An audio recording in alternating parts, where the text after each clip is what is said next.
George, in the end, was that a question of the home side knowing exactly how to play the conditions in this stadium? I think so. I thought Exeter were very smart today. I think, like you say, we probably made a few poor decisions, particularly in the first half, that got ourselves under massive pressure, and I think we had 4 minutes of possession in that whole first half. So, yeah, I think that was a fair reflection of the game. They probably understood the wind a little bit better and took advantage of their moments better than we did. Strangely, because as you say, they had all the possession in the first half. Gloucester put themselves in a position whereby the effort that they put in to be 5-5 at half time, incredible defensive effort. I mean, that's going to lift things from the first half. Yeah, I don't think fighting spirit within this group is ever up for debate. Yeah. I think they work unbelievably hard. They defend heroically, and like you say, we went in, all square at half time. In fact, if we'd put the ball down on the maul there, we would have gone in with the lead. So, but yeah, look, I mean, like you say, second half, I think Exeter just managed it a little bit better.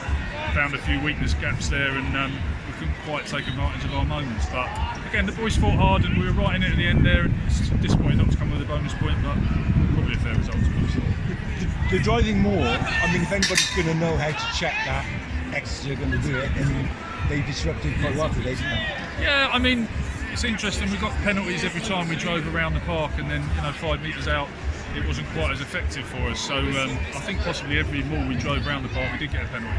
So I need to have a look at that. The Exeter player popped out with the ball, and that hasn't happened too many times against us. So we need to have a look at how that happened, and just get better and keep working on it. And we get a huge amount of return from it, so we'll keep going with it. I actually thought we played some really good rugby in the second half.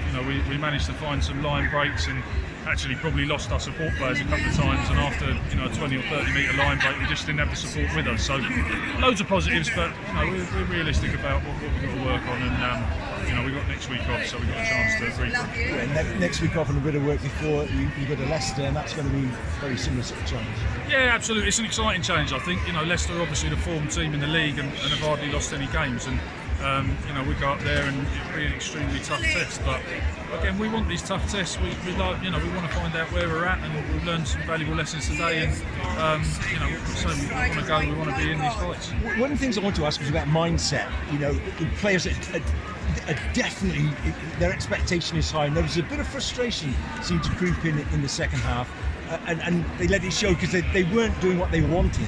Yeah, I think they are. I think the boys, they're in it to win. We're not in it to turn up and compete. And I think that's probably a shift of mindset, over time. And they are frustrated. They're really disappointed in there. I think we turned up today with what we thought was a good game plan, and we've been pretty clinical the last few weeks. And Exeter managed to disrupt us in some ways that were slightly different, and right on the edge, which is what they do really well. And yeah, you've got to live with that. And again, those would be the good learnings for us. Those would be the good sort of growth things that I think we can take away from here, around those streets. George, thanks for your time. Appreciate it. No worries.